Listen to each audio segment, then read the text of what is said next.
আসসালামু আলাইকুম প্রিয় দর্শক, আশা করি আল্লাহর রহমতে সবাই সহি সালামতে ভালো আছেন। আমি আজকে বানাবো ভ্যানিলা আইসক্রিম। আমি 2 কালার করে ভ্যানিলা আইসক্রিমটা তৈরি করেছি। দোকানের মতো করে পারফেক্টভাবে কীভাবে ক্রিমি ভ্যানিলা আইসক্রিমটা ঘরে তৈরি করবেন, সাথে থেকে পুরো রেসিপিটা দেখবেন, তাহলে বুঝতে পারবেন। আমাদের চ্যানেলে ভ্যানিলা আইসক্রিমের আরও রেসিপি আছে, ভ্যানিলা কাপ আইসক্রিমের রেসিপি আছে, আপনারা চাইলে দেখে নিয়ে নিতে পারেন। ডিসক্রিপশনে লিঙ্ক দিয়ে দেবো। এবার আমি একটা দুধ বানিয়ে নেব। দুধ বানানোর জন্য একটা সসপ্যান আমি 2 কাপ লিকুইড দুধ দিয়ে দিলাম, আর এখানে আমি ফুল ক্রিম গরুর দুধটা দিয়ে দিচ্ছি। প্রথমে চুলার হিটটা হাইতে রেখে একটু বলক এনে নিব। বলক আসার পরে আমি দিয়ে দিব 1/2 কাপ হোয়াইট সুগার, আর এই পর্যায়ে চুলার হিটটা আমি কমিয়ে মিডিয়াম করে দিয়ে দেবো। এভাবে অনবরত নাড়তে নাড়তে আমি দুধটাকে জাল করে ঘন করে নিয়ে নিব।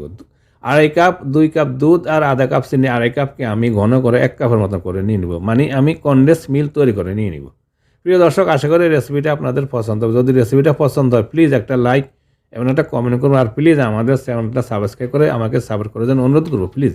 এভাবে ঘন হওয়া শুরু হয়েছে, দেখুন দুধটা ঘন হওয়া শুরু হয়ে গেছে। যদিও গরম এখনও বোঝা যাচ্ছে না, ঠান্ডা হলে কিন্তু বোঝা যাবে। অনেকটা ঘন হয়ে গেছে, অনেকটা কমে গেছে দুধ। আমি আরও ঘন করে নিয়ে নিব, ঘন করে আমি কনডেন্স মিল্ক তৈরি করে নিয়ে নিব। আমাদের চ্যানেলে কনডেন্স মিল্কের রেসিপি আছে, আপনারা চাইলে তাও দেখে নিতে পারেন। অনেক সময় আমাদের যে কোনো সুইট জাতীয় খানা তৈরি করতে কনডেন্স মিল্কের প্রয়োজন। আমি চুলাটা এবার বন্ধ করে দিলাম, আমার অলরেডি ঘন হয়ে গেছে। এবার আমি বাইরে রেখে দিব ঠান্ডা হওয়ার জন্য।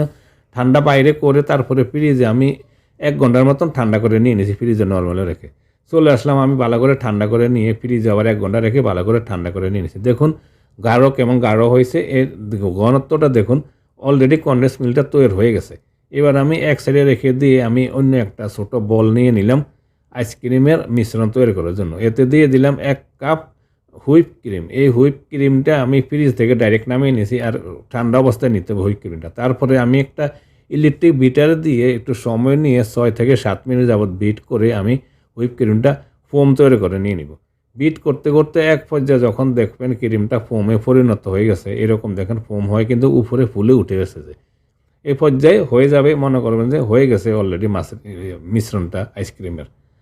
তারপরে আপনাদের ঘনত্বটা দেখাই, এর দেখুন থিকনেসটা দেখুন কেমন সুন্দর ঘন হয়েছে, অলরেডি ফোম হয়ে গেছে, আর বিট করা প্রয়োজন না। এবার আমি এতে দিয়ে দিব কনডেন্স মিল্ক। আমি যে দুধের মিশ্রণটা তৈরি করে রেখেছিলাম ওটা ঠান্ডা করে নিয়ে আমি এবার দুধের মিশ্রণটা দিয়ে দিলাম, আর দিয়ে দিলাম 1 চা চামচ ভ্যানিলা এক্সট্রাক্ট। তারপরে আবার আমি 1 মিনিটের মতন একটু বিট করে ভালো করে মিক্স করে নিয়ে নিব।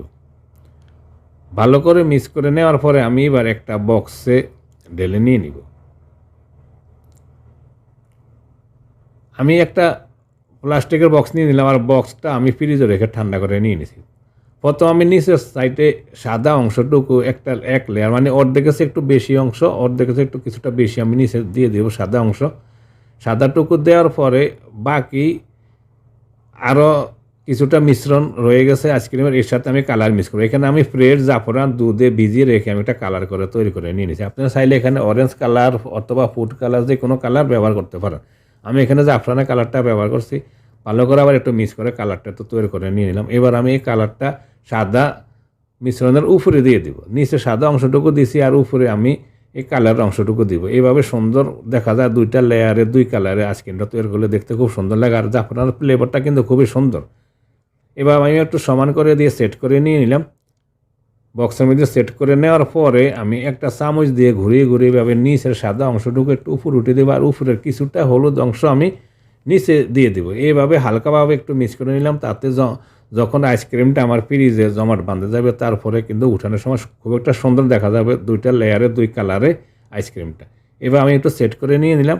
তারপর ঢাকনা লাগিয়ে ডিপ ফ্রিজে আমি রেখে দিব ওভারনাইটের জন্য। আজকে রেখে দিব, কালকে সকালে ইনশাল্লাহ চলে আসবো।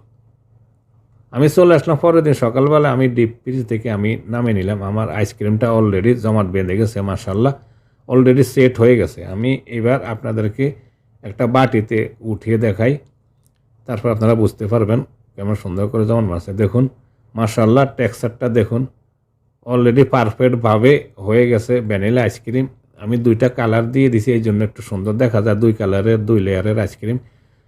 ক্রিমি আইসক্রিম দোকানের মতো করে পারফেক্টভাবে আপনারা ঘরে খুব সহজে বানিয়ে নিয়ে নিতে পারেন।